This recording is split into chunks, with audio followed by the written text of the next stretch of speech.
우리가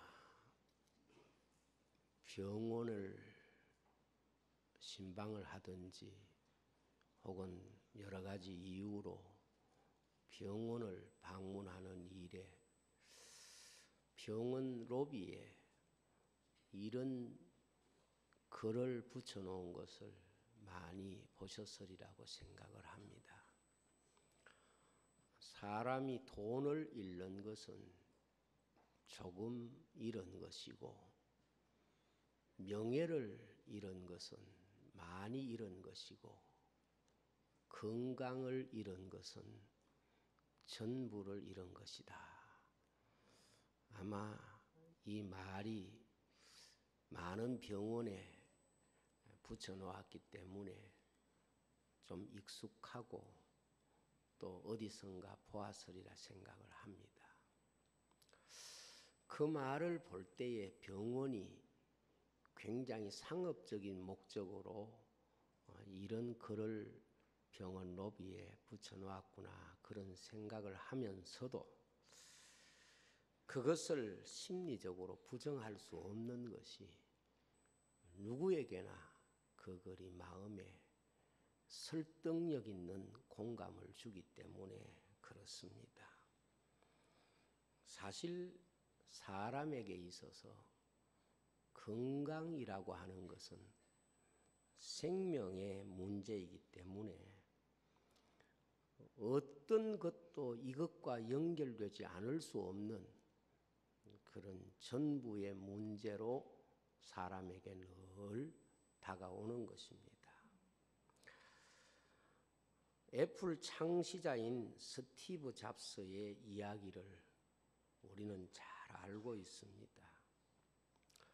이분은 애플 컴퓨터와 스마트폰을 개발하고 상품으로 사람들에게 공급함으로 현대 사회 인류의 삶을 송두리째 바꾸어 버리고 산업과 경제적인 모든 구조를 뒤집어 엎은 혁신적이고 혁명적인 그런 사건이라고 볼 수가 있습니다. 저는 현대 사회 속에 이 역사에 가장 큰 영향을 준 사람을 꼽으라면 스티브 잡스가 아닐까 이런 생각을 하게 됩니다. 그는 위대한 발명가이면서 또 위대한 사업가였고 그러면서도 그 스스로 자신이 개발한 것을 삶에 적용해서 사람의 삶을 유익하게 한 그런 매우 훌륭한 삶의 족적을 가진 사람이라고 생각을 합니다. 그는 발명가이면서도 사업에도 성공을 해서 세계적으로 부자가 된 사람입니다. 사실 이 스티브 잡스는 미혼모의 아들로 태어나서 그 어머니가 그 자식을 키울 자신이 없어서 낳은 지 일주일 만에 보호시설에 맡겨버리고 떠난 그래서 입양시설에서 자라서 그렇게 불행한 어린 시절을 보냈으면서도 불구하고 세계 역사에 가장 영향력 있는 인물이 되었다는 것은 참으로 놀라운 그런 그의 삶의 반전이라고 생각을 합니다. 그러나 그가 췌장암이 발병이 되고 그것이 간암으로 연결이 되었으므로 2011년 10월 5일 56세라고 하는 나이로 죽음 앞에 서게 됩니다. 그의 말 한마디와 그의 제품 하나가 세계 경제의 흐름을 바꿀 만큼 영향력이 대단한 사람이었지만은 그도 죽음 앞에서는 우리와 별반 다름이 없는 유약한 한 인생이었다는 것을 또한 느끼게 됩니다. 그가 죽었을 때에 그의 아내 로렌 잡스와 세 자녀에게 물려준 상속 금액만 하더라도 100억 달러, 우리 돈으로 계산하면 11조 원 정도를 물려주었기 때문에 그 아내와 자녀들은 순간에 세계 100대 부자 안에 들게 되고, 그리고 많은 돈을 물려받은 그 아내는 새로운 사람과 사랑에 빠졌다는 그런 기사도 루머로 우리가 들을 수 있었습니다. 건강이라는 것은 건강한 사람에게는 별로 돈이 되지 않는 것 같아도 건강을 잃은 사람에게는 그 사람이 가지고 있는 모든 재산과 명예보다도 더 높고 귀한 가치를 가지고 있습니다. 아마 이 잡스가 자신이 갖고 있는 10조의 돈과 건강을 바꿀 수 있다면 그는 서슴없이 10조의 돈을 포기하고 건강을 선택했을 것이고, 이것은 스티브 잡스의 이야기만 아니라 누구라도 자신의 생명과 어떤 것과 바꿀 수 있는 가치란 있을 수가 없는 것입니다. 왜냐하면 생명이 사라지는 한 그가 가지고 있는 그 어떤 것도 그에게 있어서 가치를 부여할 수 없기 때문에 그렇습니다. 오늘 우리가 만난 사람도 바로 이런 사람 가운데 하나입니다. 이 사람 지금으로 보면 시리아의 군대 장관이고 장군입니다. 당시 시리아는 베나닷이라고 하는 왕이 다스리고 있었고, 이스라엘은 여호람이라고 하는 왕이 다스리고 있었습니다. 그러나 이 시리아 당시 아람 나라는 나만이라고 하는 장군이 그 시대에 가장 영향력 있는 한 사람으로 등장하고 있는 것을 우리는 성경에서 확인할 수가 있습니다. 나만이라는 사람은 정말 대단한 그런 배경을 가진 사람입니다. 사람이 이 세상에서 행복할 수 있는 모든 조건을 그가 다 독점하듯이 가지고 있었던 사람입니다. 그러나 그 모든 행복의 조건을 다 가지고 있었지만 한 가지, 나병이라고 하는 질병으로 인해서 그 모든 행복도 결코 그를 행복하게 할 수 없는 불행한 인생으로 자신을 늘 돌아보고 근심할 수밖에 없는 그런 사람입니다. 그는 사회적 지위가 대단했습니다. 왕이 다스리는 시대에 아람 나라의 군대 장관이라고 했습니다. 군대 장관일 뿐만 아니라 아람 나라를 전쟁에서 건진 구국의 영웅이기도 했습니다. 그래서 왕의 특별한 신임을 받은 사람이기 때문에 성경에 보면 왕 앞에서 크고 존귀한 자라고 그를 소개하고 있는 것입니다. 그에게 더 필요한 게 이제 무엇이 있겠습니까? 무엇이 그에게 더 요구되는 게 있겠습니까? 돈이겠습니까? 명예겠습니까? 아니면 그에게 이 세상의 어떤 권력이겠습니까? 그는 이미 사람으로서 취할 수 있는 모든 것을 가질 수 있는 자리에 있었습니다. 문제는 그 지위나 그 힘이나 그 명예로 넘어설 수 없는 한 가지 그의 문제가 다른 것에 있는 게 아니라 그 속에 있었다는 겁니다. 모든 자기가 가지고 있는 장점을 다 지불하고도 극복할 수 없는 그 약점이 바로 자기 속에 있었던 겁니다. 그것을 오늘 성경은 나병이라고 말합니다. 당시에 이 병은 의술로 치유할 수 없는 병이었기 때문에 그는 모든 방법을 다 동원해도 그 병에는 아무런 효과가 없었습니다. 그에게 그 병은 그가 이룬 모든 것을 다 뺏어가고 있는, 마치 배로 말하면 구멍이 나서 침몰되어 가고 있는 그런 암초와 같은 이런 것이 바로 그의 나병입니다.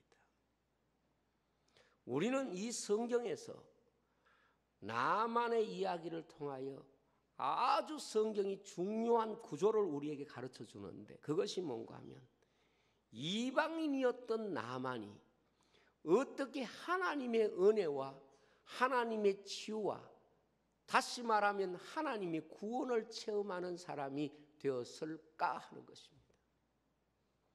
성경에도 보면 당시에 많은 사람들이 있었지만은 하나님 앞에 고침받은 사람이 나만 한 사람뿐이었지 않느냐, 예수님이 그렇게 말씀을 하셨습니다. 우리가 나만을 주시해서 보는 중요한 이유는 나만이 군대 장관이거나 힘이 있거나 그의 공로가 탁월해서가 아니라 이방인 그가 어떻게 하나님의 치유와 구원을 경험했느냐 하는 겁니다. 거기에는 하나님께서 그에게 베푸신 놀라운 하나님이 이방인을 부르셔서 그 이방인에게 하나님의 살아계신 역사를 나타내시는 이런 놀라운 이야기를 담고 있기 때문에 나만의 이야기가 소중한 것입니다. 어떻게 이방인이었던 그가 이방의 세계를 건너서 하나님의 거룩한 은혜의 세계 속에 들어올 수 있었는가? 세상적으로 모든 것을 가졌지만은 극복할 수 없는 자기의 문제를 가지고 있었는데 하나님은 그 나만을 고쳐주심으로써 그에게 새 사람이 되게 하고 하나님의 은혜를 경험하게 하고 하나님의 이름을 부르게 하고 살아계신 하나님을 믿을 수 있는 놀라운 역사를 그에게 주신 것입니다. 그것이 바로 요단강입니다. 요단강. 요단강의 이미지가 무엇일까요? 예수님께서 요단강에서 세례를 받으셨을 때에 세례의 의미는 죽음입니다. 그리고 다시 사는 것입니다. 요단강은 적어도 나만에게 있어서는 세례와 같은 의미를 가지고 있습니다. 과거에 그는 죽고 과거의 나만은 사라지고 어린아이 살같이 되었다는 말은 새로운 나만, 새로운 인생, 새로운 삶, 새로운 감동과 감격이 그에게 주어진 바로 그 요단의 이야기를 우리는 오늘 들으려고 하는 것입니다. 물에 몸을 잠그고, 그래서 이 요단강의 의미가 오늘 교회에 있어서 우리가 예수 안에서 세례받고 하나님 앞에 과거에 나는 죽고 예수 안에서 새 사람이 되어서 구원을 경험하고 하나님을 만나고 그 하나님을 위하여 살겠다고 눈물로 타지만은 이 나만의 모습이 나만의 이야기가 아니라 오늘 하나님 앞에서 요단강 앞에 서 있는 우리의 이야기고 우리의 고백이기 때문에 이 나만을 통하여 우리는 우리의 이야기, 우리의 자화상을 읽을 수 있어야 될 줄로 믿습니다. 오늘 말씀을 보면 나만은 세상 모든 것을 가졌지만은 그것 가지고는 자기를 구원할 수가 없었습니다. 자기 자신 속에 있는 그 병을 극복할 수가 없었습니다. 이것이 바로 세상의 모습입니다. 세상에 있는 모든 것 가지고는 인간이 이 세상 다 얻었다고 할지라도 그것이 내 속에 있는 죄를 이길 수가 없습니다. 내가 가지고 있는 힘, 내가 가지고 있는 권세, 내가 가지고 있는 지식, 내가 가지고 있는 물질, 어떤 것으로도 우리 속에 나를 멸망으로 이끌어가는 죄로부터, 사망의 몸으로부터 나를 건질 수는 없는 것입니다. 그래서 성경은 오호라 나는 공고한 사람이로다. 누가 이 사망의 몸에서 나를 건질 수 있는가? 그렇습니다. 나만이 세상 것 더 무엇이 필요했습니까? 어떤 것이 더 필요했겠습니까? 왜 성경은 나만이 가지고 있는 그것을 상세하게 구체적으로 설명하는 거예요? 세상 어떤 것으로도 나만이 가지고 있는 스스로의 질병, 스스로 침몰해가는 그 병을 치유할 수 없다는 겁니다. 인간이 어떤 것 가지고 자기를 치유할 수 있겠습니까? 어떤 것 가지고 자기의 죄악을 치유할 수 있겠습니까? 죄로부터 자신을 건질 수 있겠습니까? 사망의 몸에서 자기를 이끌어낼 수 있겠습니까? 그래서 인생은 요단강 앞에 서는 것입니다. 자신은 예수 안에서 죽고 다시 한번 예수 그리스도 이름으로 새 생명을 얻는 것입니다. 그래서 성경은 예수 믿는 사람은 나는 죽고 내 속에 그리스도가 다시 사는 것입니다. 나만이 요단강에 7번 몸을 잠그는 것은 과거의 자신은 죽고 그리고 하나님의 말씀 안에서 새로운 그를 만나는 것입니다. 그래서 이스라엘로 왔던 나만과 갈 때 나만은 같은 나만의 이름을 가졌지만 다른 사람입니다.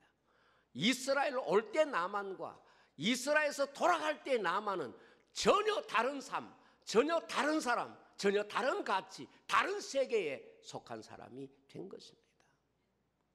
오늘 교회 왔다는 것은 바로 그런 것을 의미하는 것입니다.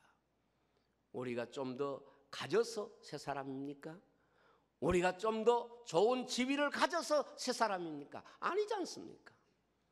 오늘 우리가 새 사람이 된 것은 예수 안에서 내 생명이 아닌 멸망의 삶이 아닌 예수 생명으로 새 삶을 얻고 새로운 하나님의 자녀가 되는 바로 여기에 우리의 소망과 우리의 믿음과 하나님의 약속이 있는 것입니다.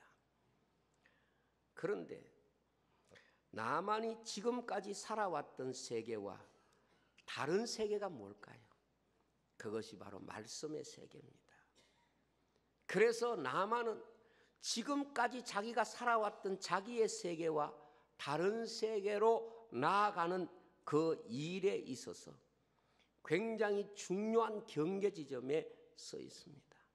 그런데 사람은 자기의 세계와 말씀의 세계를 나누고 자기의 세계에서 머물고자 하는 마음이 있습니다. 자기 세계에서 떠나고 싶지 않는 마음이 있습니다.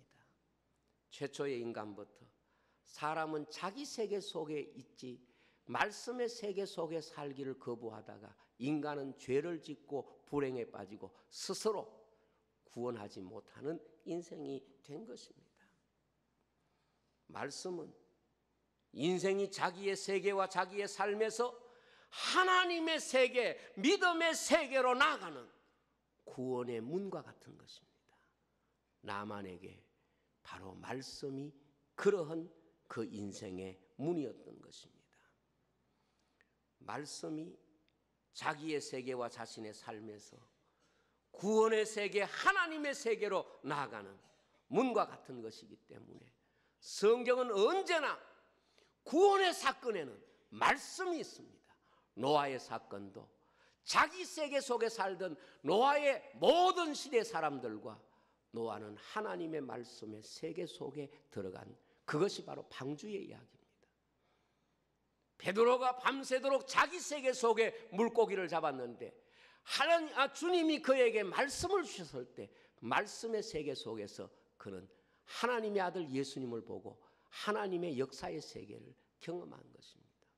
성경에 그렇지 않는 이야기가 어디 있습니까? 그런데 먼저 그에게 좋은 소식을 전해준 사람이 있습니다. 그 역할을 했던 사람이 바로 자기가 전쟁 중에 잡아온 포로된 소녀였습니다. 여종이라고 그랬습니다. 이 소식 하나가 나만에게 새로운 세계에 들어갈 수 있는 출발점이 된 것입니다. 여러분, 우리가 이 세상을 살면서 내가 만날 수 있는 가장 귀한 만남은 복음을 내게 들려준 전도자입니다. 인생이 세상에 아무도 못 만나도 전도자를 만나야 되는 거예요. 전하는 자가 없으면 어떻게 믿고, 우리가 또 믿지 않으면 어떻게 하나님의 구원의 세계에 나아갈 수 있겠습니까? 전하는 자가 없이 어찌 들으리요? 듣지 못하면 어찌 믿으리요? 그렇게 말씀했습니다. 여러분, 전도자보다 위대한 섬김은 없습니다. 그 사람이 탁월하든 탁월하지 못하든 그게 문제가 아닙니다. 여기 소녀를 여종이라고 말합니다. 분명히 포로된 여종입니다. 만약에 이 소녀가 복음을 전하지 아니했으면, 그의 이름은 영원히 종입니다. 여종입니다. 그러나 그가 주인에게 복음을 전했기 때문에 그의 이름은 전도자가 되는 것입니다. 이 세상의 가장 위대한 이름이 뭘까요? 전도자입니다. 바울은 세상에서 좋은 이름을 많이 가지고 있는 사람입니다. 가말리엘 문화에서 배운 학문도 있고, 로마의 시민권도 있고, 어려서부터 율법의 전통을 지켰던 바리새인 중에 바리새인입니다. 어느 모로 보나 바울은 좋은 명예의 이름을 가지고 있지만, 바울은 이런 모든 이름을 다 쓰레기로 여기고 자기의 한평생의 이름을 전도자로 살았다는 것을 고백하고 있습니다. 저는 우리가 이 땅에 살면서 어떤 이름을 가지고 살든지 간에 그 이름의 다른 이름은 전도자가 되어야 할 줄로 믿습니다. 저는 확실히 믿기는 대통령의 이름, 그것은 전도자의 이름에 비하면 아무것도 아닙니다. 부자의 이름, 그건 전도자의 이름에 비하면 아무것도 아닙니다. 왜냐하면 그 이름 가지고는 나를 구원할 수 없기 때문에 그렇습니다. 예를 들면 환자에게 있어서 어떤 이름이 가장 귀한 이름일까요? 환자에게는 말이에요, 정말 아파서 죽음 직전에 있는 환자에게는요, 아버지의 이름, 엄마의 이름, 형제의 이름, 아내의 이름, 자식의 이름보다 더 귀한 것이 의사 선생님이에요. 그 순간에 그 생명을 결정하고 살릴 수 있는 의사 선생님이 더 소중한 관계가 되는 것입니다. 오늘 이 세상에 죄로 말미암아 죽어가는 사람에게 있어서 가장 소중한 이름은 전도자의 이름일 수밖에 없는 것입니다. 사실 사람들이 예수 믿고 구원 얻는 이 귀한 자리에 전도자가 많은 능력을 가질 이유가 없습니다. 성경이 그렇잖아요. 여종입니다. 제일 무능합니다. 아무 힘이 없습니다. 그런데 그가 한 한마디 말 때문에 나만은 자기가 지금까지 만났던 수많은 사람들, 그 어떤 만남을 포기하더라도 이 만남 하나 때문에 나만은 자기 자신의 구원을 경험하게 되는 것입니다. 두 번째로, 나만의 만남은 또 종의 만남입니다. 여러분들이 보셔서 알겠지만 나만이 엄청나게 준비해가지고 왔어요. 그래서 오늘 여기 9절 말씀에 보면 이렇게 됩니다. 나만이 말들과 병거들을 거느리고 엘리사의 집 문에 서니, 그렇게 되어 있습니다. 엄청나게 가지고 온 거예요. 그런데 엘리사가 나와서 자기 생각대로 환처에 손을 얹고 기도하고 고쳐주리라 그렇게 생각했는데, 엘리사는 안 보이고 사환이 나와가지고 요단강에 가서 7번 모욕하고 그렇게 가시라고, 이런 식인 거예요. 나만이 마음속에 몹시 화가 났습니다. 그래서 성경 말씀에 이렇게 돼, 그가 분노하여 막 견딜 수 없는 모욕감을 느끼고 가자 이렇게 된 거예요. 사람들이요, 교회에 나올 때까지도 쉽지는 않아요. 근데 많은 사람들이 교회에 나왔다가 쉽게 교회를 떠나가요. 나만을 많이 닮아 있어요. 어려운 길, 먼 길 왔으면은 조금 참고 견디고 뭔가 내가 하나님 말씀 받고 순종하면서 내 인생에 하나님의 구원과 축복을 경험해야 되는데 왜 그렇습니까? 하나님의 말씀을 받아들이기보다는 내 생각을 가지고 교회를 보기 때문에 그런 거예요. 나만이 그랬습니다. 자기 생각 가지고 지금 판단하고 있습니다. 자기 생각 가지고 보고 있습니다. 자기 생각 가지고 신앙을 해석하고 있고, 자기 생각 가지고 하나님을 해석하고 있고, 자기 생각 가지고 신앙생활을 해석하고 있는 거예요. 교회 생활 하던 사람들이 떠나가는 거 보면 뭐 대단한 거 아닙니다. 다 자기 생각 때문에 실망하고 실족하고 떠나가는 것입니다. 교회 다니던 분이 교회 안 나오시길래 왜 교회 안 나오십니까? 그렇게 물었더니 교회 갔더니 뭐 누구도 뭐 이런 상처받은 이야기를 하는 거예요. 그래서 제가 이렇게 물었습니다. 성경에 무슨 말씀을 하셨죠? 말씀은 다 좋지요. 교회에 나와서 기도하지 말라 그랬습니까? 왜 교회에 기도하지 말라? 성경에 찬송 부르지 말라고 그랬습니까? 성경에 말씀 듣지 말라고 그랬습니까? 아니잖아요. 그래서 제가 그분에게 이야기했습니다. 당신이 사람 만나려고 왔느냐, 교회? 당신 사람 만나서 사람에게 뭘 기대하고 왔느냐? 그러면 교회 생활 성공할 수가 없다. 이 나만이 실패한 이유가 그겁니다. 많이 가지고 왔고 많이 기대하고 왔지만은 실제로 말씀을 들으려고 말씀 붙잡으려고 나온 게 아니에요. 자기 생각을 관철시키고 자기 생각대로 이 신앙을 해석하고 있는 거예요. 그래서 돌아갑니다. 그런데 돌아갈 때 종들이 나만에게 말합니다. 아버지요, 선지자가 우리에게 더 어려운 일을 병 낫기 위해서 하라고 했는데 우리가 왜 안 하겠습니까? 그런데 요단강에 가서 7번 모욕하는 게 그게 어려워서 돌아가는 겁니까? 그러니까 나만이 그때 생각이 바꿔진 거예요. 여러분, 사람의 믿음의 문을 열기까지에는 전도자가 있어야 됩니다. 그 다음에 두 번째로 교회 생활 곁에서 도와주는 사람이 있어야 됩니다. 교회 생활 가운데서 그에게 믿음의 길로 가도록 권면하는 사람이 있어야 합니다. 이 사람 때문에 나만은 자기가 왔던 길로 가지 않고 비로소 말씀의 길 요단강에 내려갈 수가 있었던 것입니다. 오늘 교회가 무엇입니까? 교회는 말이에요, 우리 함께한 많은 사람들에게 좋은 천국문이 될 수 있도록 그 앞에 설 수 있도록 권면해주고 이끌어줘야 합니다. 바리새인들처럼 자기도 천국에 들어가지 못하고 남도 들어가지 못하게 해서는 안 되는 것입니다.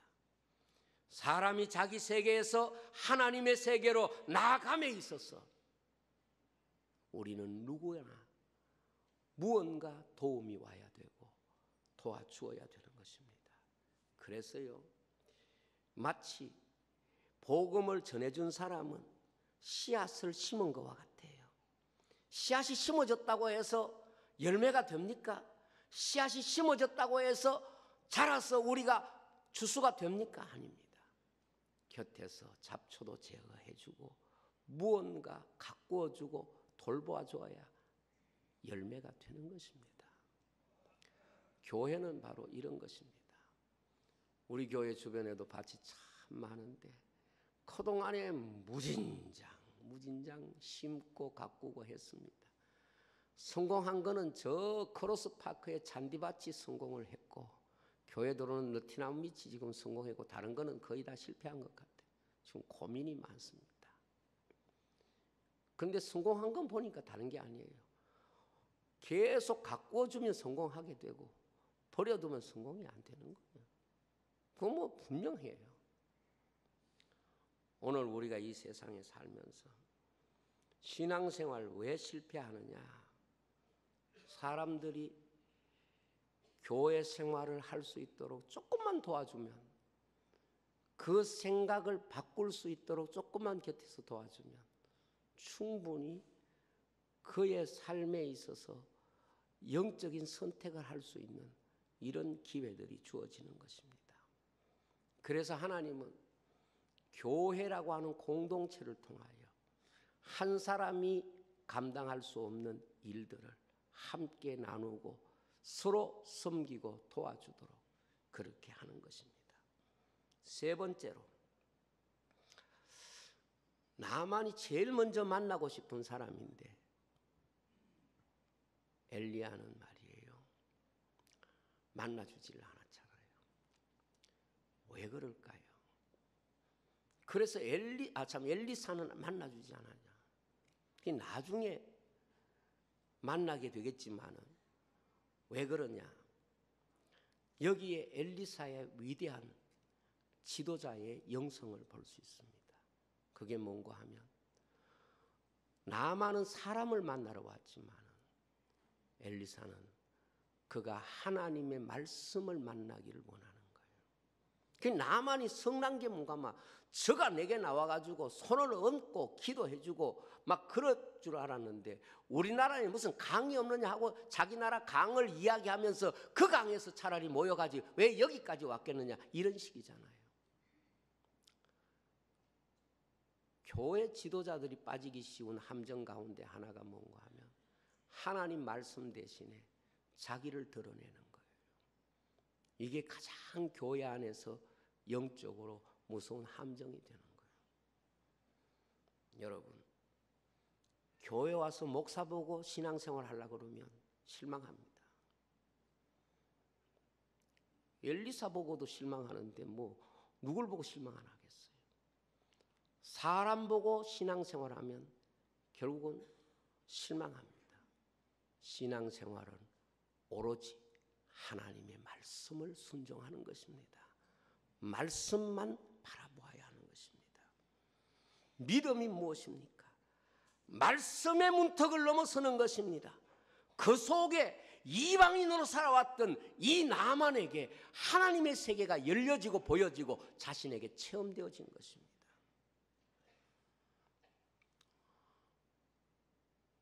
나만이 들어갔던 이 요단강을 세례로 해석하는 학자도 있고 십자가로 해석하는 학자도 있습니다. 다 의미는 같다고 봅니다. 인생이 십자가 안에 들어가기 전에는 우리가 예수 그리스도 안에서 죽고 새롭게 태어나기 전까지는 우리에게는 하나님의 세계는 닫혀진 세계입니다. 감추어진 세계입니다. 그 세계를 우리가 누리고 경험할 수가 없습니다. 그러나 그 속에서 하나님의 세계를 경험한 나만은 다른 사람이 됩니다. 이제는 엘리사에게 와서 무릎을 꿇고 감사합니다. 그리고 이스라엘의 땅을 가지고 가서 이스라엘의 하나님께 경배드리겠다고 그렇게 간청합니다. 가면서 싣고 가면 되는 건데 왜 그런 말을 합니까? 그의 겸손을 말하는 거예요. 그 스스로가 종의 자리에 선 것을 말하는 거예요. 진정으로 예수님 만나고 예수 안에서 새롭게 된 사람은 교만할 수 없습니다. 그리고 자신의 삶에 자랑할 수 없습니다. 그래서 바울처럼 자신의 모든 것은 다 죄인이고 부끄러움이고 내가 자랑할 수 있다면 오직 주의 십자가만 자랑하게 될 줄로 믿습니다. 인생은 누구나 다 요단 앞에 서 있습니다. 요단강을 건너지 않을 사람이 누가 있겠습니까? 그러나 분명한 것은 이 세상에 살아있을 때 내가 요단에 들어가면 주님이 우리의 죄를 용서하시고 우리를 치유하시고 우리로 하여금 하나님의 살아계신 놀라운 세계를 누리고 경험하게 될 줄로 믿습니다. 오늘 마지막으로 여러분에게 질문하고 싶습니다. 여러분은 진정 요단강에 들어가 보셨습니까? 여러분이 죽고 예수 안에서 말씀 안에서 말씀이 살린 내 자신이 있습니까? 내 고집대로 살았던 내가 말씀 안에서 요단강을 통하여 새롭게 된 내 자신을 경험하셨습니까? 이것이 바로 이방인이었던 나만이 하나님의 거룩한 나라를 경험한 나만으로 바꿔진 놀라운 사건인 줄로 믿습니다. 그래서 성경은 이렇게 말합니다. 그리스도 예수의 사람들은 자신을 쳐서 복종시키고 날마다 죽노라. 그렇게 바울은 고백하고 있는 것입니다. 다른 거 없습니다. 우리가 요단강에 못 들어가기 때문에, 다시 말하면 내가 살아있기 때문에, 내 생각과 내 고집과 내 계산이 살아있기 때문에 요단강에 들어가지 못하는 거예요. 그 들어가지 못하면 여전히 나는 썩은 채로, 냄새나는 채로, 죽어가는 채로 그렇게 살고 있는 거예요. 그런데 우리가 말씀 앞에 내 자신을 묻고 말씀에 내 발을 내딛는 그 순간에 하나님은 말씀으로 우리를 새롭게 창조하시고 말씀으로 우리를 새롭게 하시고 말씀으로 우리를 새 사람 되게 하실 줄로 믿습니다.